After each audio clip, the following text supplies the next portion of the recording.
The brightest morning, Theo Hudson straightened his tie for the third time, wondering why he'd bothered with it at all. Margot always teased him about his interview armor when he wasn't actually interviewing anyone. But today felt important somehow, ceremonial. The morning light streamed through their apartment windows, catching dust motes that danced like miniature stars. "You look like you're about to interrogate the surgeon," Margot called from the bedroom, her voice light despite the early hour. "It's an endoscopy, not a presidential debate." Theo smiled, running his hand through his dark hair. At 36, he'd made his name as the journalist who could get anyone to talk. Corporate whistleblowers, reluctant politicians, celebrities guarding painful truths. But hospitals made him uneasy. Too many variables outside his control. "Just want to look presentable for when I wheel you out of there," he called back. "Your chariot awaits, princess." Margot appeared in the doorway, her copper hair pulled back in a loose braid. At 34, she had the kind of quiet presence that made people lean in when she spoke, a quality that served her well as the head curator at the city's modern art museum. The persistent stomach pain she'd been experiencing for weeks had finally prompted her doctor to schedule this procedure, mostly as a precaution. "My hero," she said, rolling her eyes but smiling. "Ready to faint at the first sight of a needle?" "That was one time," Theo protested, pulling her close. "And in my defense, they were taking a lot of blood." Margot's laugh vibrated against his chest. "Good thing I'm the one going under today." The drive to Westlake Memorial was uneventful, filled with their usual banter about Theo's latest investigation into municipal water quality and Margot's upcoming exhibition featuring emerging artists from the Pacific Northwest. They discussed weekend plans. A dinner with friends on Friday, a hike on Sunday if Margot felt up to it. Normal plans. Future plans. "I've been thinking," Theo said as they waited at a red light. "Maybe we should look at that house in Greenwood again. The one with the ridiculous garden." Margot raised an eyebrow. "The one you said would require a second mortgage just to maintain the landscaping?" "I've reconsidered," Theo said, watching her face. "I think I could learn to garden. For you." Theo Hudson with dirt under his fingernails. "This I have to see." She squeezed his hand. "Let's talk about it after this is over." The hospital parking lot was nearly empty at 7:30 a.m. Theo found a spot close to the entrance, an unexpected victory, he announced with exaggerated triumph. Inside, the fluorescent lights seemed unnecessarily harsh against the soft morning they'd left behind. Dr. Bennett greeted them with a brisk handshake. She was younger than Theo had expected, with intelligent eyes that missed nothing and a reassuring confidence in her movements. "Just a routine look," she assured them both. "We'll find out what's causing those pains, get you feeling better, and have you out of here by lunchtime." The pre-procedure routine went quickly. Theo kissed Margot before they took her away, making a show of checking his watch. "I'll time them," he joked. "If you're not back in exactly 90 minutes, I'm writing an exposé." "I'm counting on it," Margot said, squeezing his hand one last time. In the waiting room, Theo answered emails, made notes for his upcoming water quality piece, and tried not to check the clock every 5 minutes. When 2 hours had passed, he told himself procedures often ran long. When 3 hours had passed, a flutter of unease settled in his stomach. When Dr. Bennett appeared in the doorway at the 4-hour mark, Theo knew before she spoke. Her face had shifted from professional confidence to something else entirely, a careful mask that couldn't quite hide the gravity beneath. "Mr. Hudson," she said quietly. "Could you come with me, please? We need to talk about what we found." Theo stood, his body suddenly foreign to him. The brightness of the morning seemed impossible now, a dream he'd mistaken for reality. He followed Dr. Bennett down the corridor, each step taking him further from the future he'd planned over breakfast. "Borrowed time, doctor!" Bennett led Theo into a small consultation room where the walls were painted a soft blue that reminded him of the nursery they'd been planning to create someday. She gestured toward a chair, but Theo remained standing, his body rigid with anticipation. "The endoscopy revealed a mass in Margot's stomach lining," Dr. Bennett said, her words precise and measured. "We took biopsies immediately, but given its appearance and location, I've already consulted with our oncology team. Theo's journalistic instincts kicked in. Ask questions, get facts, maintain objectivity. What exactly are you saying? We're dealing with what appears to be gastric adenocarcinoma, stomach cancer, and from the imaging, it seems fairly advanced. I wish I had better news. The room seemed to tilt slightly. Theo gripped the back of the chair, but she only had some pain. Nothing serious. We thought it was stress or maybe an ulcer. That's unfortunately common with this type of cancer. Symptoms can be subtle until the disease is quite advanced, Dr. Bennett explained. Margot is being moved to a room now. She's still groggy from sedation, but we've scheduled a CT scan for this afternoon to determine the extent of the disease. The next 72 hours unfolded in a blur of tests, consultations, and medical terminology that Theo documented in the reporter's notebook he always carried. Stage 3, lymph node involvement, surgical candidacy, 5-year survival rates, words that couldn't possibly apply to the woman who'd teased him about his tie that morning. Nurse practitioner Owen Foster became their constant. A bear of a man with gentle hands and a soft southern accent. He explained each procedure, translated medical jargon, and somehow knew exactly when to bring Margot ginger tea for her nausea. The oncology team here is exceptional, Owen assured them on the third day. Dr. Josephine Welch is going to be taking over Margot's case. She's something of a maverick in the field. If anyone can navigate this with you, it's her. Dr. Welch arrived like a force of nature the following morning. Petite with silver-streaked black hair cut in a sharp bob, she carried no tablet or chart, having apparently memorized Margot's entire medical history overnight. I don't believe in sugarcoating, she told them, pulling up a chair between their beds. This is serious, and the road ahead is difficult. But I've seen patients with similar presentations achieve remission. The question is, how hard are you willing to fight? Margot, pale but composed, met the doctor's gaze. I've dedicated my career to preserving beautiful things. I'm not ready to be preserved myself just yet. Dr. Welch's stern expression cracked into a smile. Good. We'll start aggressive chemotherapy tomorrow, then reevaluate for surgical options in 4 weeks. The hospital room became their new home. Theo pushed the smaller bed against the wall and slept beside Margot every night, his laptop and notes spread across the windowsill by day as he worked remotely. His editor, Vivian, had insisted he take leave, but Theo refused. Work keeps me sane, he explained during their daily calls. And I'm not letting this story about the water contamination die just because... He couldn't finish the sentence. The story will wait, Vivian said gently. Some things are more important. Margot's first chemotherapy session left her violently ill despite the anti-nausea medications. Theo held her hair back, emptied emesis basins, and wiped her forehead with cool cloths while fighting back his own tears. When she finally drifted to sleep, Owen found Theo in the hallway, staring blankly at the exit signs. First one's the worst, Owen said, handing him a cup of terrible hospital coffee. Her body will adjust somewhat. Not completely, but somewhat. She wants to call her team at the museum, Theo said numbly. Make plans for the exhibition. Like this is just a temporary inconvenience. Owen nodded. That's good. People need their anchors during storms like this. And what if the anchor sinks? The question escaped before Theo could stop it. Owen's expression remained steady. Then you become the buoy. You adjust. You adapt. One day at a time. Days blended into weeks. Margot's copper hair fell out in clumps until she asked Theo to shave it all off, laughing through tears as he gave her a mohawk first, taking pictures before completing the job. Dr. Welch approved visitors in limited numbers, and their apartment friends arrived bearing books, soft blankets, and news from the outside world. Felix, Theo's younger brother, came once, his discomfort palpable in the antiseptic environment. He brought expensive flowers that made Margot smile but stood awkwardly at the foot of the bed, making promises to return soon that both brothers knew were empty. He's trying, Margot whispered after Felix left. Not everyone knows how to sit with suffering.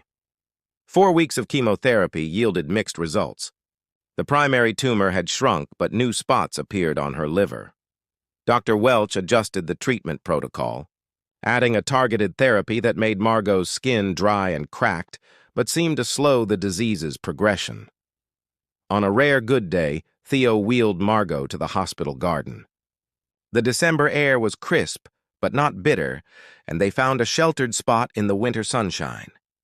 Margot closed her eyes, face tilted toward the light. "Tell me about the house again," she said suddenly. "The one with the ridiculous garden." Theo swallowed hard. "It has this absurd fountain that probably violates water conservation laws, and rose bushes older than both of us combined." "We should put in an offer," Margot said, eyes still closed. "I want you to have that garden when I'm gone." "Don't talk like that," Theo said sharply. "The treatment is working. Dr. Welch said—" "Dr. Welch says what doctors say," Margot interrupted, opening her eyes to look at him directly. "I need you to hear me. Whatever time I have left, weeks, months, maybe years if we're lucky, I don't want to spend it pretending. Promise me you won't make me pretend." The weight of her request settled between them, heavier than all the medical equipment and diagnoses combined. Theo took her thin hand in his, noticing the engagement ring now loose around her finger. "No pretending," he agreed, his voice barely audible. "But no giving up either." Margot smiled, squeezing his hand with what little strength she had left. "Deal." The falling tide January brought snow and setbacks. Margot developed an infection that halted her treatment for 2 critical weeks. When the chemotherapy resumed, her body responded with increasing resistance, not to the cancer, but to the very medications meant to save her. Theo had established a military-precise routine. Mornings began with helping Margot wash and change before the nurse's rounds. Afternoons were spent working beside her bed while she drifted in and out of medication-induced sleep. Evenings were for reading aloud, novels they'd meant to finish, exhibition catalogs from the museum, sometimes just the news when everything else felt too fictional compared to their reality. Dr. Welch no longer spoke of remission. "Stability is our goal now," she said during their weekly meetings. "Every day without progression is a victory." Theo had begun recording these conversations on his phone, journalist habits dying hard, but he never listened to the recordings afterward. The act of documentation was comfort enough, a pretense of control in an uncontrollable situation. One evening, Owen found Theo in the family lounge, staring at his laptop screen without seeing it. "When did you last go home?" Owen asked, setting down 2 cups of the slightly better coffee from the doctor's lounge. Theo blinked, realizing he couldn't remember. "I shower in Margot's room. There's nothing at the apartment I need, except perhaps a change of scene, a full night's sleep, a reminder that the world is still turning."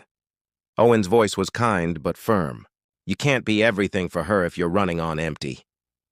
"I'm fine," Theo insisted, though the dark circles under his eyes suggested otherwise. Owen sighed. "Your brother called the nurse's station. Twice now. Says you're not answering your phone." Theo flinched. Felix, 4 years younger and perpetually adrift, had been raised alongside Theo by their grandmother after their parents died. The brothers had never mastered the language of emotional support. "I'll call him back," Theo said dismissively. "He's downstairs in the lobby," Owen countered. "Has been for an hour." Reluctantly, Theo made his way to the lobby, where Felix paced beneath the 2 bright lights. His brother looked older somehow, his normally perfect hair disheveled, his designer coat unbuttoned and askew. "You look like shit," Felix said by way of greeting. "Thanks. Always good to see you, too." Felix ran a hand through his hair. "I've been calling, texting. Been a little busy," Theo replied, gesturing vaguely toward the upper floors. "They're saying March might be too ambitious for the Sullivan interview," Felix said, shifting awkwardly to work talk. He occasionally freelanced as a photographer for the same publication where Theo was a senior writer. "Vivian wanted me to tell you. Said you haven't been answering her emails either. Sullivan can wait." "Everything can wait." Theo felt a surge of irrational anger. "Is that really why you came? To talk about work?" "No, Felix faltered. "I brought food. Real food, not hospital garbage. For both of you, and I thought maybe you could use a break, even just to grab a beer. An hour tops." The offer, so simple, so normal, cracked something in Theo's carefully maintained composure. She can't keep anything down except broth and sometimes applesauce. And I can't just go grab a beer like everything's fine. Theo, you've been here for months. You're drowning and pretending you can breathe underwater. What's the alternative? Theo's voice rose despite his efforts to control it. Abandon her? Take shifts keeping her company while her body fails her? Schedule my grief around happy hour? Felix stepped back as if struck. That's not what I meant. Just go, Felix. You've done your brotherly duty. You can tell Grandma you tried. The hurt on his brother's face was immediate and raw, but Theo couldn't summon the energy to fix it. He turned away, already thinking about whether Margot would be awake, whether she'd need more pain medication, whether today might be a day when she could manage a few pages of the book they were reading together. Behind him, Felix called out, "I'm not going anywhere." Theo kept walking. By February, Margot could no longer get out of bed unassisted. The cancer had spread to her bones, each movement a negotiation with pain.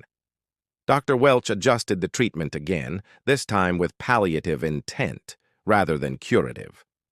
How long? Theo asked during a private consultation while Margot slept. Dr. Welch's professional detachment slipped for a moment. Weeks, most likely. "I'm sorry, Theo." He nodded, having already intuited the answer from the increasing frequency of hushed conversations in the hallway and the gentle way the staff had begun to treat him, like someone made of glass. Margot's museum colleagues organized a private viewing in her hospital room, bringing carefully transported pieces from the exhibition she'd been planning. They transformed the sterile space with art that seemed to vibrate with life, a stark contrast to Margot's increasingly still form. "It's perfect," she whispered, tears tracking down her hollow cheeks. "Thank you for finishing what I started." That night, after everyone had gone and the borrowed art had been returned to the museum, Margot beckoned Theo closer to her bed. "I need you to promise me something else," she said, her voice thread-thin. "Anything," he answered. "Meaning it completely. After I'm gone, don't stay broken. I need to know you'll find your way back." Theo started to object, but she pressed one finger weakly against his lips. "Not right away. I know it doesn't work like that. But eventually. Promise me you'll try to find light again." He couldn't imagine such a thing, a world without her that contained any light at all, but he nodded, unable to deny her this final request. "I promise." The last days were a strange gift. Moments of clarity amid increasing confusion, brief windows when Margot was fully present before the medication pulled her under again. Theo recorded every word, committed every expression to memory, knowing each might be the last of its kind. Owen arranged for a small table to be brought in so Theo could sleep, holding her hand without fear of falling. Dr. Welch visited daily, adjusting medications to maximize comfort while preserving lucidity as much as possible. Even Felix returned, sitting quietly in the corner with his camera, occasionally capturing moments that Theo would later treasure. Sunlight across Margot's peaceful face, their hands intertwined against white sheets, the silhouette of her profile against the window at dusk. On a surprisingly warm March evening, as winter reluctantly released its grip, Margot opened her eyes with unexpected clarity. "It's time," she said simply. Theo nodded beyond questions or denial. "I'm here." "Tell me once more about the garden," she whispered, and so he did, elaborating on the story they'd begun months ago, describing impossible flowers and secret corners where art would be displayed among the greenery, a living gallery that changed with the seasons. He spoke until her breathing slowed, then stopped altogether, the narrative continuing even after she was gone, because he couldn't bear for the story to end. When the room finally fell silent, Theo bent to kiss her forehead one last time, then walked out of the hospital into the gathering darkness, the weight of absence heavier than he could have imagined. Empty rooms. Theo moved through the following days mechanically, accepting condolences and handling arrangements with the detached efficiency of someone reporting on events happening to someone else. He delivered a eulogy that his colleagues called powerful and moving, though he remembered none of it afterward. The museum hosted the reception, surrounding mourners with the exhibition. Margot had conceived, life and color and vision, persisting beyond her. Then came the silence. He returned to the apartment they'd shared and found it uninhabitable, not because of memories, but because of their absence. Every room felt scrubbed of her presence, as if her death had retroactively erased the life they'd built. He packed a bag and checked into a hotel that night, then another the next week, then finally sublet a furnished studio across town where nothing reminded him of anything. Vivian stopped asking when he'd returned to work after the third month.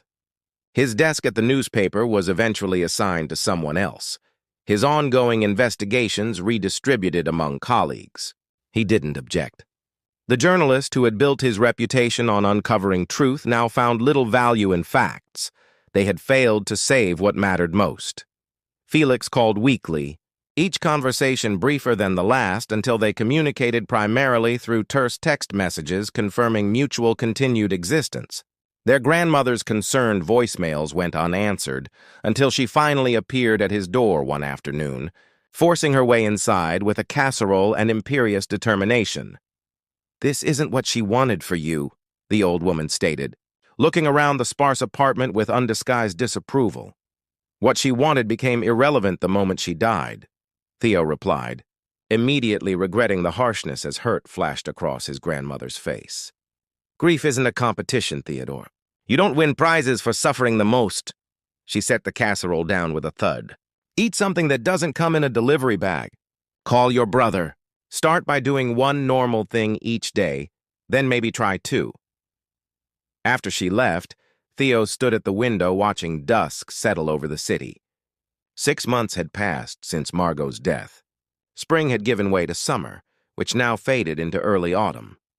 The world continued its relentless cycle without pause for those left behind. The casserole remained untouched until morning when, surprising himself, Theo ate a small portion before his customary walk.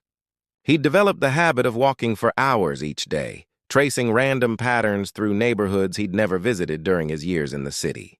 It was the only activity that quieted his mind enough to allow brief moments of peace. His path that day took him near Westlake Memorial for the first time since Margot's final day. He intended to turn around, but his feet carried him toward the familiar entrance, through the sliding doors, and into the atrium where he'd once paced anxiously, waiting for news. "Mr. Hudson?" The voice startled him. Owen Foster stood nearby, a clipboard tucked under his arm. Surprise evident on his face. "I was just—" Theo began, then stopped, unsure how to explain his presence. Owen nodded as if he'd completed the sentence. "It happens. Muscle memory brings people back sometimes. Would you like to sit down? I'm due for a break." They found a quiet corner in the cafeteria, Owen insisting on buying them both coffee despite Theo's half-hearted protests. "How are you really doing?" Owen asked after they'd exchanged awkward pleasantries. Theo considered deflecting but found himself too tired for pretense. "I'm not doing, that is, I exist. I breathe, I walk. That's the extent of it." Owen didn't offer platitudes about time healing or Margot wanting him to be happy. Observations Theo had come to despise from well-meaning friends. Instead, he asked, "Have you thought about coming back here? Not as a patient or visitor, but in a different capacity." "What do you mean?" "We have a patient advocacy program. People who've been through what you have, losing someone despite everyone's best efforts, they have insights the medical staff can't always access. Perspectives that matter." Theo shook his head. "I'm not qualified. My background is journalism, not healthcare. That's exactly why you'd be valuable. You know how to ask questions, how to listen, how to translate complex information." Owen paused. "Just think about it." No pressure.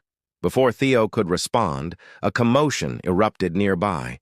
A young girl, perhaps 12 or 13, had knocked over her tray, sending food scattering across the floor. What caught Theo's attention wasn't the mess, but the girl's reaction. Fierce, frustrated tears as she tried to clean up with one hand while her other arm, clearly weakened, hung at her side. Owen was instantly in motion, kneeling to help while speaking quietly to the girl. Theo found himself moving too, gathering scattered utensils and napkins almost instinctively. "This is Penelope," Owen said when the situation was under control. "One of our most determined physical therapy patients." "Penny, this is Mr. Hudson." "Theo," he corrected automatically, meeting the girl's suspicious gaze. "Are you a doctor?" she asked, studying him with undisguised skepticism. "No, just someone who spent too much time here once." Something in his tone must have registered, because her expression softened slightly. "Me too. 6 months and counting. Traumatic brain injury from a car accident," Owen explained. "Penny's been relearning how to use her left side." "It's stupid," the girl declared. "My brain knows what to do, but my arm won't listen." Theo found himself responding without thinking. "My wife used to say that about certain paintings, that they knew what they wanted to be, but the paint wouldn't cooperate." "Was she an artist?" Penny asked. "A curator. She helped artists tell their stories through exhibitions." The words came more easily than they had in months. "I'm supposed to write about my journey for therapy," Penny said, making air quotes with her functional hand. "But it's hard to type with one hand, and I hate dictating. It sounds fake." Owen watched them with interest as Theo considered the girl's dilemma. "I used to be a writer," he said finally. "Maybe I could help sometime." Penny's face brightened. "Really? These hospital volunteers usually just want to read me baby books or do puzzles." "I promise never to suggest a puzzle," Theo replied, surprised to find his lips forming what might almost be a smile. "But no guarantees on my storytelling abilities. They're a bit rusty." After exchanging contact information through Owen and promising to return the following week, Theo left the hospital feeling something he couldn't immediately identify. It wasn't happiness, that seemed a distant foreign concept, but perhaps purpose, or at least the ghost of it. A reason to mark specific days on the calendar that had blurred into sameness. He found himself taking a different route home, one that passed the entrance to the botanical gardens. On impulse, he paid the admission fee and wandered through late-blooming flowers and early autumn foliage, eventually finding a bench in a quiet corner. "I met someone today who needed help," he said aloud, continuing the one-sided conversations he often had with Margot when alone. "I think I'm going to try. Not because of my promise to you, though there's that too, but because it felt like something I could actually do without pretending." A slight breeze stirred the leaves overhead, sending a few spiraling down around him. Theo caught one, examining its transitional colors, neither fully summer green nor autumn gold, but somewhere in the changing between. Prism's 5 years later, Theo stood at the podium in Westlake Memorial's newly renovated auditorium, addressing the gathered crowd with practiced ease. "When the Hudson Morris Patient Advocacy Foundation began, we had a simple mission: to ensure no one navigates serious illness without clear information and compassionate support. Today, as we expand to our 5th hospital partnership, that mission remains unchanged. The audience, medical professionals, former patients, donors, and community members applauded as Theo gestured toward the screen behind him where photographs cycled through. Volunteers in distinctive blue vests consulting with families, community workshops on understanding medical terminology, and the Foundation's free translating services for non-English-speaking patients. 5 years ago, I walked out of this hospital broken by loss, Theo continued when the applause subsided. I believed that grief would define the remainder of my life. I was partially right, it has defined me, but not in the ways I expected. From the front row, Penelope, now a poised 18-year-old headed to college on a writing scholarship, gave him an encouraging nod. Beside her sat Owen, now the Foundation's clinical director, and Dr. Welch, whose initial skepticism about journalists playing doctor had evolved into fierce advocacy for the program. Margot Morris was an expert at helping people see art in new ways, finding perspectives that revealed deeper meanings and hidden connections. The foundation that bears her name aims to do something similar with healthcare, helping patients and families see beyond intimidating diagnoses and complex treatments to find their own agency and understanding. Felix approached from the wings, camera in hand as always. In the years since Margot's death, the brothers had rebuilt their relationship through the Foundation's work, Felix documenting patient stories with sensitivity that had earned him national recognition, Theo giving voice to experiences that might otherwise remain silent. Today, we're announcing a new initiative, Theo said, gesturing for his brother to join him. The Clarity Project will provide grants for medical professionals seeking to improve communication with patients, particularly around end-of-life and serious illness discussions. Because sometimes the most important medicine is truth, delivered with compassion. As Felix presented a brief video showcasing the project, Theo stepped back, surveying the room filled with people connected by a shared vision that had emerged from his darkest days. Their grandmother, now using a cane but still fiercely independent, sat near the back, beaming with unmistakable pride. The foundation hadn't been planned. It had grown organically from Theo's sessions helping Penny write her story, which led to other patients seeking similar assistance, which eventually caught the attention of hospital administration. When Owen suggested formalizing the volunteer work, Theo had hesitated until he discovered Margot had left a substantial life insurance policy specifically designated for whatever brings you back to yourself. The journey hadn't been linear. There were still days when grief ambushed him, when memories surfaced with such clarity that the 5 intervening years seemed an illusion. But alongside the sorrow had grown purpose, connection, and eventually, a different kind of joy, one that acknowledged absence while creating presence. After the presentation, as attendees mingled over refreshments, Theo slipped away to the hospital garden where everything had begun. The space had been redesigned with foundation support, now featuring comfortable seating areas for patients and families, all-season plantings to ensure year-round color, and a central fountain that somehow managed to be both peaceful and vibrant, much like the woman it memorialized. Hiding from your admirers? Dr. Josephine Welch appeared beside him, her hair now completely silver but her energy undiminished. Just taking a moment, Theo replied. Days like this still feel complicated, she nodded. Success mixed with the awareness of what prompted it. I understand. They stood in companionable silence until Dr. Welch spoke again. I had a patient ask me yesterday if terrible things happen for a reason. If suffering has purpose, what did you tell them? Theo asked. That suffering itself has no inherent meaning, but what we build in response to it might. She glanced at him.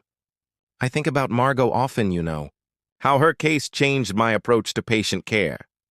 She would like knowing that, Theo said. She always said art should change how people see the world. You've done well, Theo, Dr. Welch said, uncharacteristically gentle, both honoring her and finding your own way forward. After she left, Theo remained in the garden as afternoon light filtered through the trees, creating shifting patterns across the memorial plaque bearing Margot's name. He thought about the journey from that devastating day to this moment, how grief had initially consumed him, then gradually transformed into the foundation upon which he'd built something new. The garden's redesign included a series of glass prisms suspended from an arbor overhead. Theo's specific request.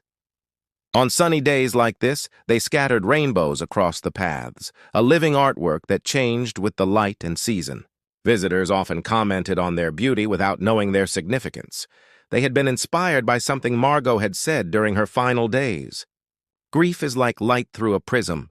It doesn't diminish, but it changes, breaks into different colors and patterns depending on how you turn it.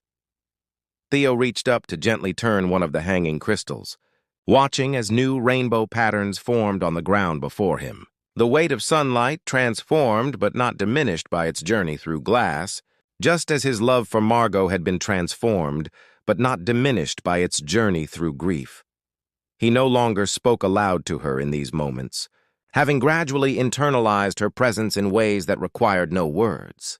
Instead, he simply stood in the light, letting it warm his face as he had seen her do so long ago, face tilted upward, finding beauty even in the midst of darkness. When Felix eventually found him, camera still in hand, Theo didn't need to explain his absence from the reception. His brother simply joined him in the dappled light, standing shoulder to shoulder as they watched the prismatic patterns shift across the garden path. Ready to go back in? Felix asked after a while. Theo nodded, taking one last look at the peaceful space. Yes, he said. I'm ready.